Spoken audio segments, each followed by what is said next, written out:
হ্যাঁ গাইস, 5 বছর হয়ে গেছে আমরা গেমিং সেকশনে নেই। 5 বছর আগে ব্যাড ব্রাদার্সের ঝামেলায় আমি গেমিং সেকশনে পুরোপুরি বিদায় জানাই দিই, খোদা হাফেজ জানাই দিই, আল্লাহ হাফেজ জানাই দিই। বাট কিছুদিন আগে আমি অ্যানাউন্স করি যে আমি গেমিং এ ব্যাক করবো। তো আমাদের অডিয়েন্স প্রচুর ক্রেজি হয়ে যায়, তারা বলে যে কামব্যাক করেন, কামব্যাক করেন, কামব্যাক করেন। কিছুদিন আগে কইছে আমি যে কামব্যাক করবো এটা অ্যানাউন্স করছি 2 বছর হয়ে গেছে।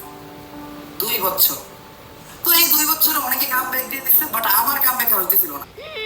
তো এটা দেখে আমাদের অডিয়েন্স, আমাদের নিজস্ব অডিয়েন্স, আমাদের বাইরে আমাদেরকে নিয়ে সমালোচনা করা শুরু করে যে ভাই তুই তো খাতাম, তোর গেমিং ক্যারিয়ার খাতাম, তুই আর কামব্যাক জীবনে দিতে পারবি না, সবাই কামব্যাক দিতে হবে, তুই পারবি না। বাট আপনাদের সবার সমালোচনার উপর মুইতা দিয়ে আমি ফাইনালি কামব্যাক করছি, তাও জিটিএ 6 রিলিজ হওয়ার আগে।